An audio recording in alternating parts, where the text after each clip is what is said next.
ನಿದ್ದೆ ಜಾಸ್ತಿ ಮಾಡ್ತೀರಾ? ನಿಮಗೆ ಹೇಳಿಲ್ವಾ ಹ್ಯಾಲುಸಿನೇಷನ್ ಕಾಯಿಲೆ ಇದೆ ಅಂತ? ಈ ಟ್ಯಾಬ್ಲೆಟ್ ತಗೊಳ್ಳಿ, ಮರಿಬೇಡಿ. ಮತ್ತೆ ನಿದ್ದೆ ಕಡಿಮೆ ಮಾಡಿ.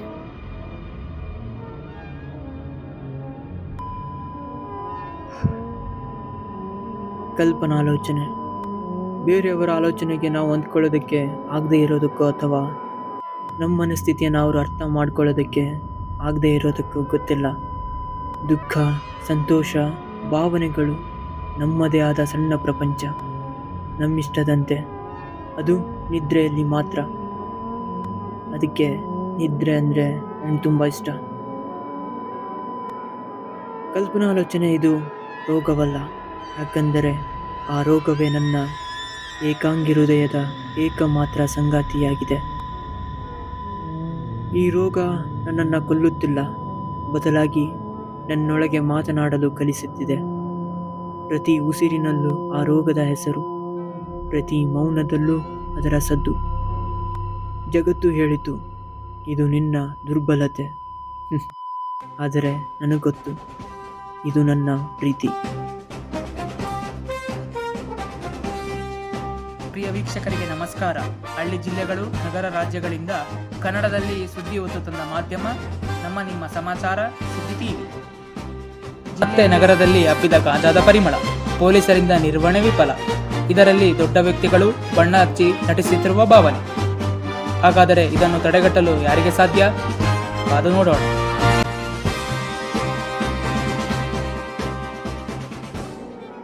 ಚಿಕಿತ್ಸೆ ಮಾಡಿದರೆ ಅದು ಹೋಗಬಹುದು, ಆದರೆ ಹೃದಯ ಖಾಲಿಯಾಗಿ ಬಿಡುತ್ತೋ ಅನ್ನೋ ಭಯ ನನಗಿದೆ. ಆದ್ದರಿಂದ ಈ ರೋಗವನ್ನು ಪ್ರೀತಿಯಿಂದ ಅಪ್ಪಿಕೊಂಡಿದ್ದೇನೆ. ಕಲ್ಪನಾಲೋಚನೆ ರೋಗವಲ್ಲ, ನನ್ನ ಸ್ನೇಹಿತ. ಆ ಸ್ನೇಹಿತನಿಗೆ ನಾನಿಟ್ಟ ಹೆಸರು ಸಿನಿಮಾ. ಸಿನಿಮಾ ನನ್ನ ಗೆಳೆಯ.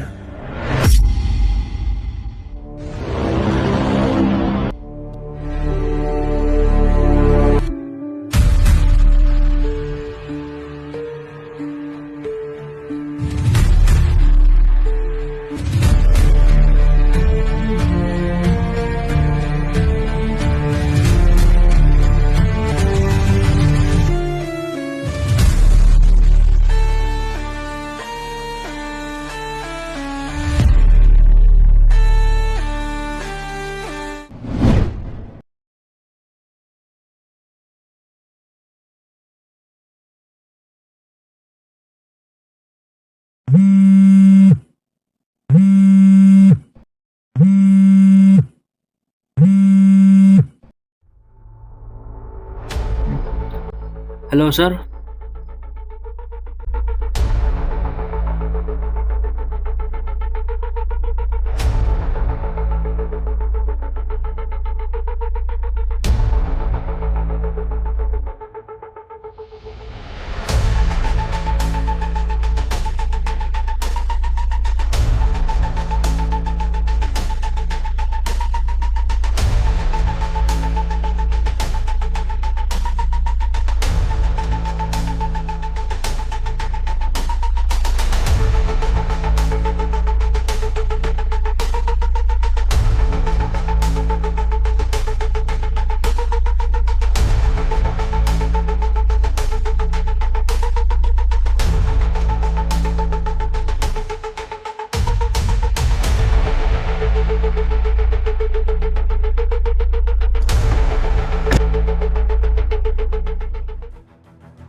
Excuse me, sir.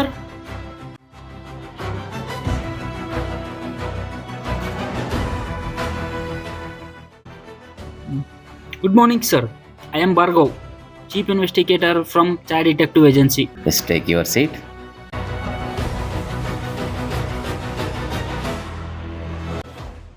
ಕೊಲೆಯಾದ ವ್ಯಕ್ತಿ ಎಮ್ಎಲ್ಎ ರುದ್ರಪ್ಪನವರ ಸ್ನೇಹಿತ ಬಿಸ್ನೆಸ್ ಮನ್ ದೇವರಾಜ್ ದುರ್ಗಾ ಅವರ ಮಗ. ಹೈ ಪ್ರೊಫೈಲ್ ಕೇಸ್ ಆಗಿರೋದ್ರಿಂದ ಮೇಲಿಂದ ಆರ್ಡರ್ ಆಗಿರೋದ್ರಿಂದ ಯಾವುದೇ ಪಬ್ಲಿಕ್ಗೆ ಗೊತ್ತಾಗದ ಹಾಗೆ ಇನ್ವೆಸ್ಟಿಗೇಷನ್ ಮಾಡಬೇಕು. ಸರ್ ಈ ಕೇಸ್ನ ಇಷ್ಟೊಂದು ಇಲೀಗಲ್ ಆಗಿ ಇನ್ವೆಸ್ಟಿಗೇಷನ್ ಯಾಕೆ ಮಾಡಬೇಕು ಅಂತ ಗೊತ್ತಾಗಿಲ್ಲ ಸರ್. ಅದೇ ಭಾರ್ಗವ್ ನನಗೂ ಅರ್ಥ ಆಗ್ತಿಲ್ಲ.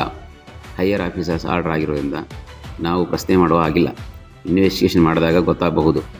ಈ ಫೈಲ್ನಲ್ಲಿ ಎಲ್ಲ ಮಾಹಿತಿ ಇದೆ, ಫಾಲೋ ಮಾಡಿ. ಸರಿ, ಓಕೆ ಸರ್. ಭಾರ್ಗವ್, ನಿಮ್ಮ ಇನ್ವೆಸ್ಟಿಗೇಷನ್ ಟೀಮ್ ಪರಿಚಯ ಮಾಡಿಕೊಡಿ. Sir, the intelligent officer and my co-investigator Prajwal and the most popular ethical hacker, the cyber security of our team, the Arjun Das. Thank you, sir. Hello, ಕೊಲೆ ಆದವನ last signal trace ಮಾಡಿ ಈ ಕೇಸಿಗೆ ಸಂಬಂಧಪಟ್ಟ ಒಂದು VIP ಪರ್ಸನ್ನ meet ಮಾಡ್ಕೊಂಡು ಬರ್ತೀನಿ.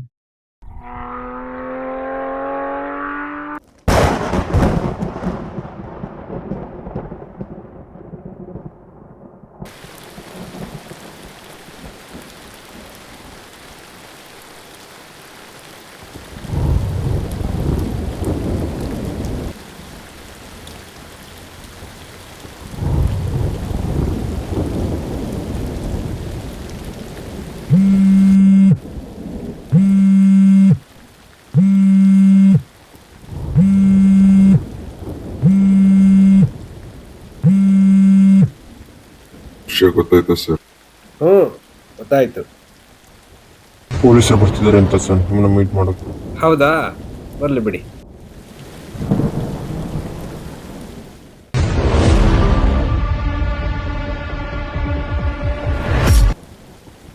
ಪಪ್ಪು, ಕತೆ ಹೇಳ. ಕತೆ ಪಪ್ಪ. ರಾಕ್ಷಸನ ಕತೆ. ಪಪ್ಪ ರಾಕ್ಷಸನ. ಇವನು ಒಳ್ಳೆ ರಾಕ್ಷಸ. ಪಪ್ಪದು ರಾಕ್ಷಸ.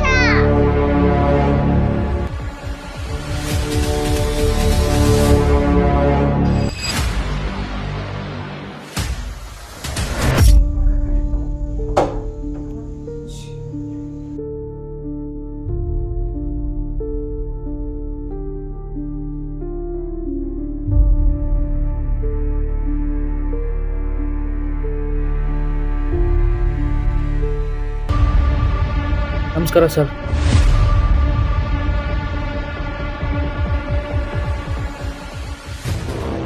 ವಿಷಯ ಗೊತ್ತಾಯಿತು ಸರ್. ನಮ್ಮ ಕೈಲಾದಷ್ಟು ಬೇಗ ನಾವು ಹುಡುಕ್ತೀವಿ. ತುಂಬ ಬೇಜಾರಾಯಿತು ಸರ್ ವಿಷಯ ಕೇಳಿ. ಕೊಲೆ ಆದವನ ಇನ್ಫಾರ್ಮೇಶನ್ ಬೇಕೆಂದು MLA ರಾಮದಾಸ್ ಮನೆಗೆ ಭಾರ್ಗವ್ ಬಂದರೆ ಕೊಲೆಯಾದ ತನ್ನ ಮಗನ ಫೋಟೋ MLAಗೆ ಮೊದಲೇ ಸಿಕ್ಕಿರುತ್ತೆ. ಭಾರ್ಗವ್ ತನಗೆ ಸಿಕ್ಕ ಸುಳಿವನ್ನು ಹಿಡಿದು ಹೊರಟ. ಜೊತೆಗೆ ತನ್ನ ಆಫೀಸರ್ಸನ್ನು ಸ್ಪಾಟ್ಗೆ ಬರೋದಕ್ಕೆ ಹೇಳಿದ. ಸರಿ ಸರ್, ನಾವು ಆದಷ್ಟು ಬೇಗ ಹುಡುಕ್ತೀವಿ.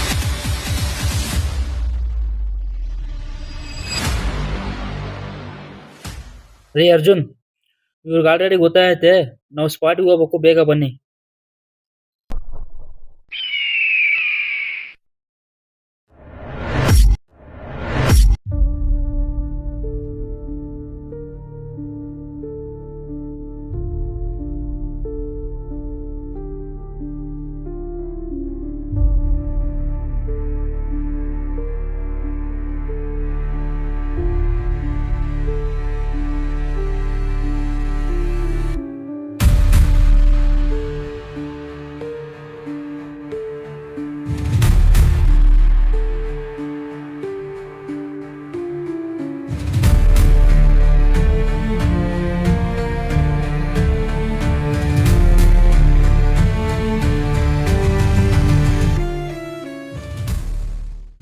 ಈ ಯಾವ ಸ್ವೈಕ್ ನನ್ನ ಮಗ ರೇ ಈ ಲೆವೆಲಿಗೆ ಕೊಲೆ ಮಾಡಿದ್ದಾನೆ.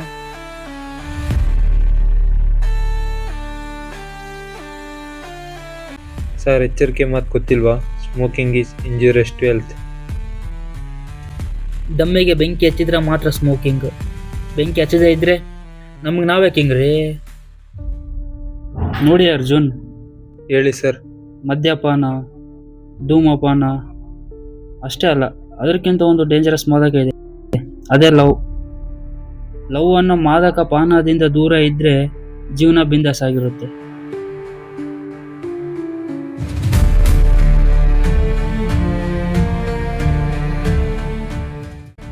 ಸರಿ, ಪೋಸ್ಟ್ ಮಾರ್ಟಮ್ ಕಳಿಸ್ರಿ. ಸ್ಪಾಟ್ ವಿಸಿಟ್ ಮಾಡಿ ಬಂದ ಆಫೀಸರ್ಗಳಿಗೆ ಆಶ್ಚರ್ಯ ಅಂದರೆ ಕೊಲೆಯಾದವನ ಫೋನ್ ಪೋಸ್ಟ್ ಮೂಲಕ ಆಫೀಸ್ಗೆ ಬಂದಿತ್ತು. ಸುಳಿವೇ ಸಿಗದ ಆಫೀಸರ್ಗಳಿಗೆ ಸಿಕ್ಕ ಮೊದಲ ಸುಳಿವು ನಾನು ನಿನ್ನ ಕೊಲ್ಲುತ್ತೇನೆ ಅಂತ ಫೋನ್ಗೆ ಬಂದ ಒಂದು ಮೆಸೇಜ್. ಅದರ ಮೂಲ ಪತ್ತೆಗೆ ಪತ್ತೆದಾರಿಗಳ ಪಯಣ ಶುರುವಾಯಿತು. ಚಿನ್ನದ ನುಡಿ ಸಿರಿಗನ್ನಡ ನುಡಿ ನಾವಿರುವ ತಾಣವೇ ಗಂಧದ ಗುಡಿ. 0231 ಮೊಬೈಲ್ ಫೋನ್ ನಂಬರ್ ಹಿಂದೆನಾ? ಕ್ಷಮಿಸಿ, ನಾವು ಕನ್ನಡಿಗರಲ್ವಾ? 0231 ಕರಾವಳಿ ಸಂಖ್ಯೆ ನಿಂದೆನಾ? ದಯವಿಟ್ಟು ಖಚಿತಪಡಿಸಿಕೊಳ್ಳಿ. ಹಾ ಸರ್, ನಂದೇ ಸರ್. ಓ ವಾವ್, ಅರೆಸ್ಟಿಂಗ್. ತಾಣವೇ ಗಂಧದ ಗುಡಿ. ಸರ್ ಯಾಕೆ ಸರ್ ಗೊತ್ತಾಗಲಿಲ್ಲ ಸರ್?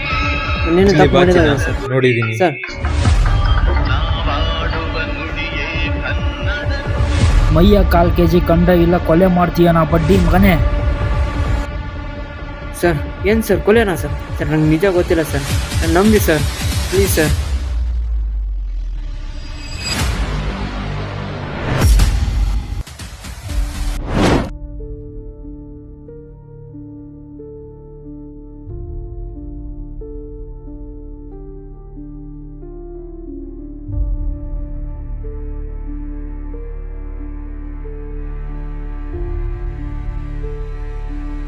ಸರ್ ಏನು ಸರ್ ಇದು ಕಟ್ಟಾಕಿದ್ದೀರಾ ಸರ್?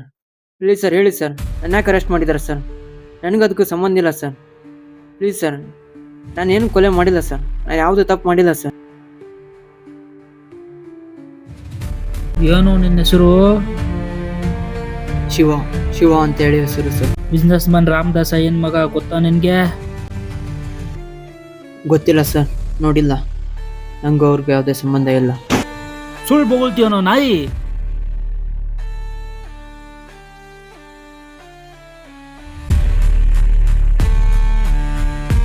ಗೊತ್ತಿಲ್ಲ ಅನ್ನೋರ್ ಜೊತೆಗೆ ಚಾಟ್ ಮಾಡಕ್ ಹುಚ್ಚ ನಿನ್ಗೆ?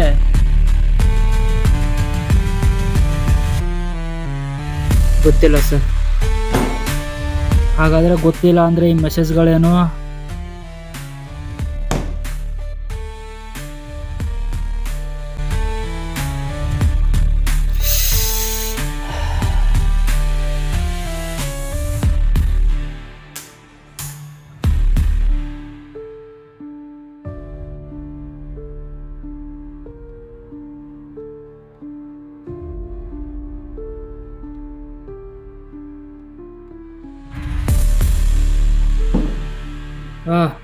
ಹೇಳು. ಕೊನೆಗೆ ಶಿವ, ನಾನು ಅವನು ಪ್ರೀತಿಸಿದ ಹುಡುಗಿಯ ವಿಚಾರದಲ್ಲಿ ಕೋಟೆಯಲ್ಲಿ ನನ್ನ ಮತ್ತು ಅವನ ನಡುವೆ ಗಲಾಟೆಯಾಗಿದೆ. ಆ ಕೋಪದಲ್ಲಿ ಹೀಗೆ ಮೆಸೇಜ್ ಕಳಿಸಿದ್ದೆ ಅಂತ ಒಪ್ಕೊಳ್ತಾನೆ. ಸರ್, ಈ ಜನ್ರೇಷನ್ ಲವ್ ಹೀಗೆ ಸರ್. ಎಡಗಣ್ಣು ಎಡಕ್ಕಿರೋನ, ಬಲಗಣ್ಣು ಬಲಕ್ಕಿರೋನ ನೋಡ್ಕೊಂಡು ಮನಸ್ಸಲ್ಲಿ ಇನ್ಯಾರನ್ನು ಇಟ್ಕೊಂಡು ಬಾಯಲ್ಲಿ ಮತ್ತೆ ಅವನ್ನು ಯಾವಳನ್ನು ಹೊಗಳ್ಕೊಂಡು ಕೊನೆಗೆ ಅವನು ಇಲ್ಲದೆ ಇವಳು ಸಿಗದೆ ಕೊನೆಗೆ ಯಾವುದೋ ಸಮಾಧಿಯಲ್ಲಿ ಯಾರಿಗೋ ತೋಡಿದ ಗುಂಡಿಯಲ್ಲಿ ನಾವು ಬಿದ್ದು ನಮ್ಗೆ ನಾವೇ ಮಣ್ಣು ಎಳ್ಕೊಂಡು ಥೂ ನಮ್ಮ ಜನ್ಮಕ್ಕಿಷ್ಟು. ಏನು ಟಗರು ಡಾಲಿ ಫ್ಯಾನ್ ಏನು? ನೋ ನೋ ನೋ ಸರ್, ಸೂರ್ಯ ಭಟ್ರು ಶಿಷ್ಯ ಸರ್. ಅದಕ್ಕೆ ಕೊಲೆ ಮಾಡ್ಬಿಟ್ಟೇನಾ? ಇಲ್ಲ ಸರ್, ನಾನು ಕೊಲೆ ಏನೂ ಮಾಡಿಲ್ಲ ಸರ್. ನಂಗೆ ಅದಕ್ಕೇನು ಸಂಬಂಧ ಇಲ್ಲ ಸರ್.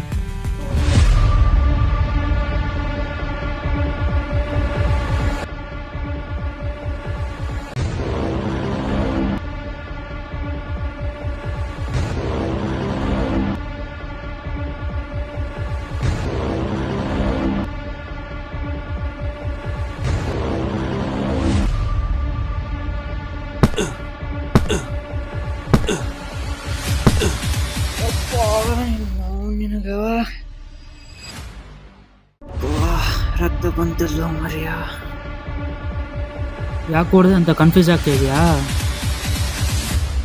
ಈ ಜನರೇಷನ್ ಪ್ರೀತಿನ ತಾಯಿ ಪ್ರೀತಿ ಹೋಲಿಸ್ತಿಯಲ್ಲ ಮೂರ್ಖ.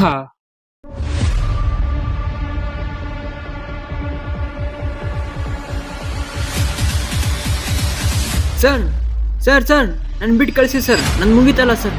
ನಾನೇನು ತಪ್ಪು ಮಾಡ್ದಂಗೆ ನಿಮ್ಮನ್ನ ಹೆಂಗೆ ಇಟ್ಕೊಂತೀರಾ ಸರ್? ಮನೇಲಿ ಅಪ್ಪ ಒಬ್ಬರೇ ಇದ್ದಾರೆ ಸರ್, ಮಾನಸಿಕ ಕಾಯಿಲೆ ಬೇರೆ ಸರ್, ಅವ್ರಿಗೆ ನೈಟ್ ಹೋಗೋಕ್ಕಾಗಲ್ಲ ಸರ್. ಸರ್ ಅರ್ಥ ಮಾಡ್ಕೊಳ್ಳಿ ಸರ್, ನಾನು ಯಾಕೆ ಸರ್ ಇನ್ನು ಇಟ್ಕೊಂಡಿದ್ದಾರೆ ಸರ್? ನಾನೇನು ತಪ್ಪು ಮಾಡಿಲ್ಲ ಸರ್. ಇನ್ವೆಸ್ಟಿಗೇಷನ್ ಮಾಡ್ತಿರೋದು ಪಬ್ಲಿಕ್ ಗೊತ್ತಾದ್ರೆ ಸಮಸ್ಯೆ ಆಗುತ್ತೆ, ಅದಕ್ಕೆ ಅವನ್ನ ಬಿಟ್ಕೊಳ್ಸೋಣ ಸರ್. ಸರಿ, ಬಿಟ್ಟು ಕಳಿಸಿ.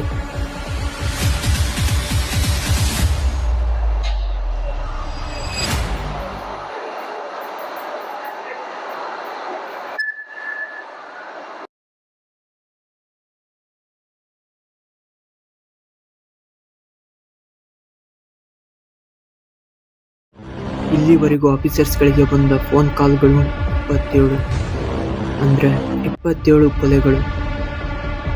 ಇಷ್ಟೇ ಅಲ್ಲ, ಇನ್ನೊಂದು ಮುಖ್ಯವಾದ ವಿಷಯ, ಪ್ರತಿ ಕೊಲೆಯೂ ರಾತ್ರಿ ನಡೆಯೋದು. ಕೊಲೆಯಾದವರ ಸುತ್ತಮುತ್ತ ಡ್ರಗ್ಸ್ಗಳು ಬಿದ್ದಿರುತ್ತೆ. ಅಲ್ಲದೆ ಬೆಳಗಿನ ಜಾವ 6 ಗಂಟೆಗೆ ಕೊಲೆಯಾಗಿದೆ ಅಂತ ಕಾಲ್ ಬರುತ್ತೆ. ಕೊಲೆಯಾದವನ ಫೋನ್ ಸರಿಯಾಗಿ 9 ಗಂಟೆಗೆ ಪೋಸ್ಟ್ ಮೂಲಕ ಆಫೀಸ್ಗೆ ಬಂದಿರುತ್ತೆ. ಮತ್ತೆ ಆಫೀಸರ್ಗಳಿಗೆ ತುಂಬ ತಲೆ ಬಿಸಿ ಮಾಡಿರುವ ವಿಷಯ ಅಂದರೆ ಅದು ಕೊಲೆಯಾದ ಲೊಕೇಶನ್ ಬೇರೆ. ಮತ್ತೆ ಇವರ ಫೋನ್ ಟ್ರೇಸ್ ಮಾಡಿದಾಗ ಕೊನೆಯದಾಗಿ ಸಿಗ್ನಲ್ ಆಫ್ ಆಗಿದ್ದು ಇನ್ನೊಂದು ಕಡೆಗೆ. ಇವರನ್ನ ಯಾಕೆ ಕೊಲ್ತಿದ್ದಾನೆ ಮತ್ತು ಇನ್ವೆಸ್ಟಿಗೇಷನ್ ಯಾಕೆ ಯಾರಿಗೂ ಗೊತ್ತಾಗದಂತೆ ಇಲ್ಲಿಗಲ್ ಆಗಿ ಮಾಡಬೇಕು ಎಂಬ ಪ್ರಶ್ನೆಗೆ ಉತ್ತರ ಸಿಕ್ಕಿದ್ದು ಪ್ರತಿ ಕೊಲೆಯಲ್ಲಿ ಸಿಕ್ಕ ಒಂದೇ ಒಂದು ಸುಳಿವು, ಅದು ಈ ಚಿತ್ರ. ಅದರಲ್ಲಿರುವ ಪೈಥಾನ್ ಮತ್ತು ಟ್ಯಾಬ್ಲೆಟ್ಸ್ಗಳನ್ನು ನೋಡಿದರೆ ಇದೊಂದು ಡ್ರಗ್ಸ್ಗೆ ಸಂಬಂಧಪಟ್ಟಿದ್ದು. ಮತ್ತು ಈ ಡೇಂಜರ್ ಮಾರ್ಕ್. ಕೊನೆಗೆ ಸಿಕ್ಕ ಉತ್ತರ, ಕೊಲೆಯಾದವರೆಲ್ಲ ಡ್ರಗ್ಸ್ ಪೆಡ್ಲರ್. ಹಾಗಾದರೆ ಇವರಿಗೆ ಡ್ರಗ್ ಹೇಗೆ ಸಿಕ್ತಿತ್ತು, ಯಾರು ಕೊಡ್ತಿದ್ರು? ಈ ಪ್ರಶ್ನೆಗೆ ಉತ್ತರ ಸಿಕ್ಕಿದ್ದು ಅವರ ಬ್ಯಾಂಕ್ ಅಕೌಂಟ್ ಹಿಸ್ಟ್ರಿನ ಚೆಕ್ ಮಾಡಿದಾಗ. ಅದು ಬೆರಳು ಮಾಡಿದ್ದು ಇಂಟರ್ನ್ಯಾಷನಲ್ ಟ್ರಾನ್ಸ್ಪೋರ್ಟೇಷನ್ ಕಡೆಗೆ. ಇವರು ಕೊಲೆಯಾದ ಪ್ರತಿ 12 ಗಂಟೆ ಮುಂಚೆ ಭಾರತಕ್ಕೆ ದಕ್ಷಿಣ ಆಫ್ರಿಕಾದಿಂದ ಒಂದೇ ವ್ಯಕ್ತಿ ಬಂದಿರ್ತಾನೆ. ಹಾಗಾದರೆ ಇವನೇ ಆ ಡ್ರಗ್ ಫೆಡ್ಲರ್ ಆಗಿರ್ಬೋದು. ಆಫೀಸರ್ಸ್ಗಳ ಅಂದಾಜಿನ ಪ್ರಕಾರ ಕೊಲೆಗಾರ ಟಾರ್ಗೆಟ್ ಮಾಡಿದ್ದ ಲೊಕೇಶನ್ನಲ್ಲಿ ಉಳಿದಿರುವುದು ಸೆಂಟ್ರಲ್ ಮಿನಿಸ್ಟರ್ ಮಗ ಮಾತ್ರ. ಅವನನ್ನು ಫಾಲೋ ಮಾಡಿದರೆ ಇವರಿಬ್ಬರು ಸಿಗ್ತಾರೆ ಎಂಬುದು ಪತ್ತೆದಾರಿಗಳ ಹೊಸ ಪ್ರಯತ್ನ.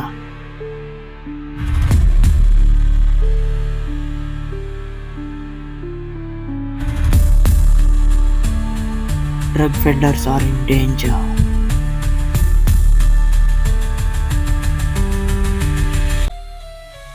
ಅಂದಂಗೆ ಆ ದಕ್ಷಿಣ ಆಫ್ರಿಕಾದ ಒಂದು ಹೆಸರೇನಂದೆ? Manchest Ghost.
Victim on track, sir.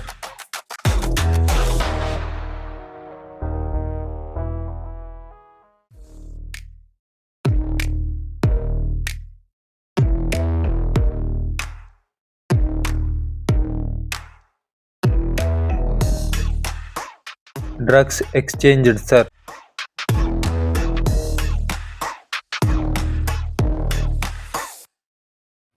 Okay.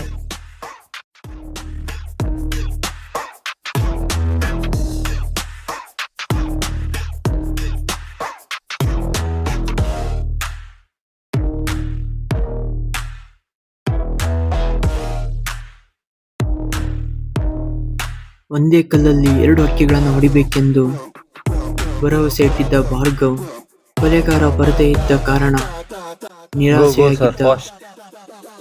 ಮಾಂಚೆಸ್ಟ್ ಗೋಸ್ಟನ್ನಾದರೂ ಹಿಡಿಯೋಣ ಎಂದು ಬೆನ್ನತ್ತಿದ.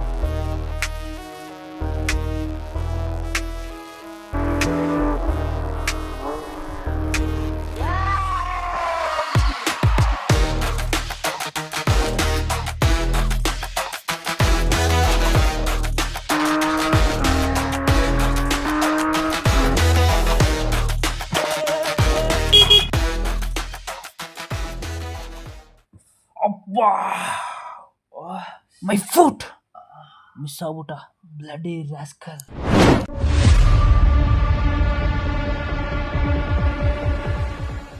ಅರ್ಜುನ್, ಅದು ಕೊಲೆಯಾದವರ ಎಲ್ಲ CCTV ಫುಟೇಜ್ ಚೆಕ್ ಮಾಡಿದ್ರಾ? ಎಸ್ ಸರ್, ಅವರೆಲ್ಲ ಕೊಲೆ ಆಗುವ 2 ದಿನದ ಮುಂಚೆ ಮತ್ತು ಮಾಂಚೆಸ್ಟ್ ಗೋಸ್ಟ್ ಮೀಟ್ ಆದ ನಂತರ ಇರುವ ಎಲ್ಲ CCTV ಫುಟೇಜಲ್ಲಿ ಕಂಡು ಬರುವುದು ಒಂದೇ ಸಿಮಿಲಾರಿಟಿ ಸರ್. ಅದು ಇದೇ ಬೈಕ್ ಸರ್, ನೋಡಿ. ಈ ಬೈಕ್ ಎಲ್ಲ ನೋಡ್ದಂಗಿದೆ. ಓ ಎಸ್, ಇದು ಶಿವ ತಗೊಂಡೋಗಿರೋ ಬೈಕ್ ಅಲ್ವಾ? ಅವತ್ತು ಇನ್ವೆಸ್ಟಿಗೇಷನಲ್ಲಿ ಶಿವ ನಮ್ಮಿಬ್ಬರ ಮಧ್ಯೆ ಗಲಾಟೆ ಆಗಿತ್ತು ಅಂತ ಹೇಳಿದ. ಆದರೆ ಶಿವ ಹೇಳಿದ ಅದೇ ದಿನ ಅದೇ ಸಮಯಕ್ಕೆ ಇವನು ಬಸವೇಶ್ವರ ದೇವಸ್ಥಾನದಲ್ಲಿದ್ದ. ಹಾಗಾದರೆ ಶಿವನಿಗೂ ಅವನಿಗೂ ಗಲಾಟೆ ಆಗೇ ಇಲ್ಲ. ಅವನು ಹೇಳಿದ ಸುಳ್ಳು ಮತ್ತಷ್ಟು ಅನುಮಾನ ಮೂಡಿಸಿತು. ಅವನು ಅವ್ರನ್ನ ಕೊಲ್ಲೋದು ಪ್ರತಿ ಸಾರಿ ಡ್ರಗ್ಸ್ ಎಕ್ಸ್ಚೇಂಜ್ ಆದಾಗ ಮಾತ್ರ. ಅಂದರೆ ಇವತ್ತು ನೈಟ್ ಅವ್ನು ಕೊಲೆ ಮಾಡಕ್ಕೆ ಬಂದೇ ಬರ್ತಾನೆ ಸರ್. S, correct Prajwal. ಆದರೆ ನಮಗೆ ಶಿವನ ಮೇಲೆ ಇರೋದು ಅನುಮಾನ ಅಷ್ಟೇ. ಅನುಮಾನ ಅಲ್ಲ ಮಚ್ಚ, ಪಕ್ಕ ಶಿವನೇ ಕೊಲೆ ಮಾಡಿದ್ದು. ಪಕ್ಕ ಶಿವನೇ ಕೊಲೆ ಮಾಡಿದ್ದಾನೆ. ಪಕ್ಕ ತಾನೇ ಶಿವನೇ ಕೊಲೆ ಮಾಡಿದ್ದು. ಸೊ ಹಾಗಾಗಿ ಒಬ್ರು ಸೆಂಟ್ರಲ್ ಮಿನಿಸ್ಟರ್ ಮಗನ್ನ ವಾಚ್ ಮಾಡಿ ನಾನು ಶಿವನ್ ನೋಡ್ಕೊಂಡ್ ಬರ್ತೀನಿ. Arjun, you track the boat network.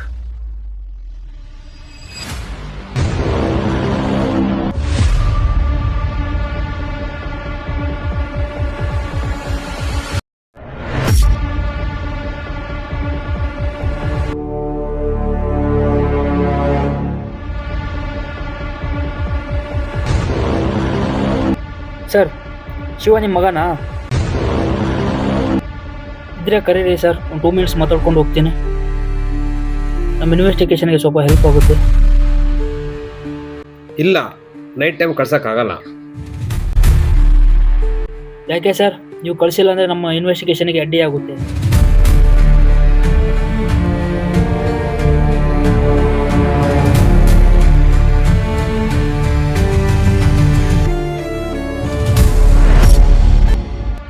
Sir, ಅವ್ರು ಯಾರಂತ ಗೊತ್ತಾಗಿಲ್ಲ. ಅವನು ನನ್ನ ಹಿರೇ ಮಗ. ಕಾಲೇಜಲ್ಲಿ ಡ್ರಗ್ ಫ್ಲಡ್ಡರ್ ವಿರುದ್ಧ ಹೋರಾಡಲು ಹೋಗಿ ಅವನು ಕೊಲೆ ಮಾಡಿದ. ಹಾಗಾದರೆ ಡ್ರಗ್ ಪೆಡ್ಲರ್ಸ್ ಇವರ ಅಣ್ಣನ ಕೊಂದಿದ್ದಕ್ಕೆ ಶಿವ ಅವ್ರ ಮೇಲೆ ರಿವೆನ್ಸ್ ತಗೋತಿದ್ದಾನೆ. ಅದಲ್ಲದೆ ಶಿವನ ಬೈಕು ಸೆಂಟ್ರಲ್ ಮಿನಿಸ್ಟರ್ ಮಗನ ಮನೆ ಕಡೆ ಹೋಗ್ತಿದೆ ಅಂತ ಅರ್ಜುನ್ ಹೇಳಿದ ಮೇಲೆ ಭಾರ್ಗವ್ಗೆ ಶಿವಾನಿ ಅವ್ರನ್ನ ಕೊಲೆ ಮಾಡ್ತಿರೋದಂತ ಕನ್ಫರ್ಮ್ ಮಾಹಿತಿ ಬೇಕಾದ್ರೆ ಮತ್ತೆ ಬರ್ತೀನಿ ಸರ್.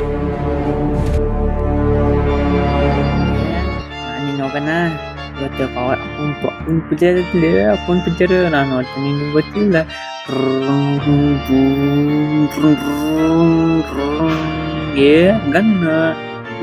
ಗನ್ ಐತಲ್ಲ ಇಲ್ಲಿ.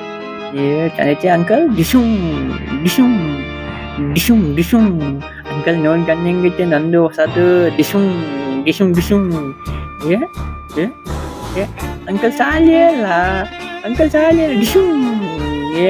ಕಾಲೇಜಿನಲ್ಲಿ ಇವನ ಅಣ್ಣನ ಕೊಲೆ ಮಾಡ್ಬೇಕಾದ್ರೆ ಈ ಸ್ಥಿತಿಯನ್ನು ನೋಡಿ ಅವನಿಗೆ ಮಾನಸಿಕವಾಗಿ ಮಲ್ಟಿಪಲ್ ಪರ್ಸನಾಲಿಟಿ ಡಿಸಾರ್ಡರ್ ಬಂದಿದೆ. ಇದಕ್ಕಾಗಿ ರಾತ್ರಿ ಹೊರಗಡೆ ಎಲ್ಲೂ ಕಳಿಸಲ್ಲ. ಇಲ್ಲಿರೋನು ಶಿವ ಆದ್ರೆ ಹಾಗಾದ್ರೆ ಅಲ್ಲಿರೋನು ಯಾರು? ಯಾರು ಯಾರು ನೀನು? ಯಾರು ಯಾರು?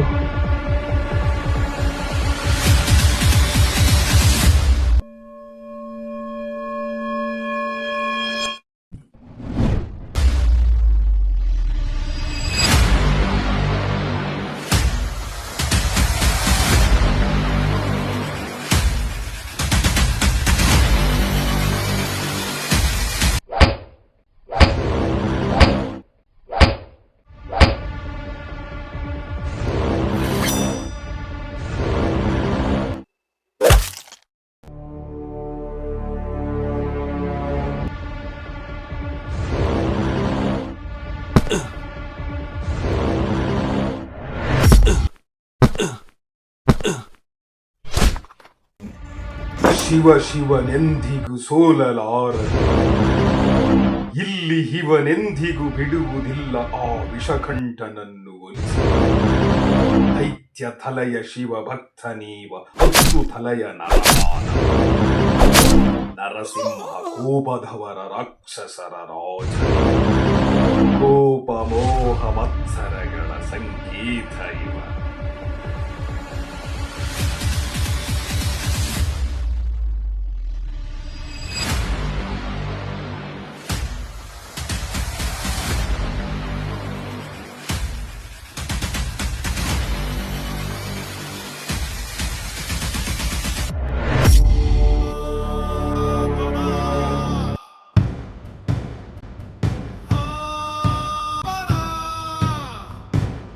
ತಡಿ ಸರ್ ದೊಡ್ಡ ಮಗ ತಾನೆ ಸರ್ ಆಗ್ಲೇ ಸತ್ತಿದ್ದಾನೆ ಅಂತ ಹೇಳಿದ್ರು. ಹಾಗಾದ್ರೆ ಇಷ್ಟೊತ್ತೆಲ್ಲ ಮಾಡಿದ್ದು?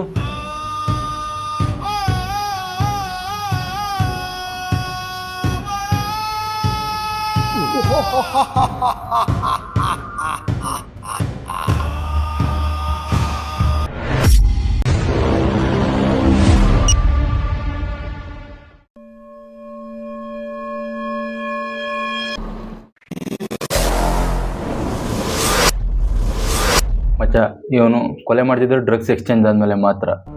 ಆದರೆ ಇವನು ಡ್ರಗ್ಸ್ ಏನು ಮಾಡ್ತಿದ್ದ? ಇವನೇ ಯಾಕೆ ಕೊಲೆ ಮಾಡ್ಬೇಕಾಯ್ತು? ಇವನ ಇಂಟೆನ್ಷನ್ ಏನು?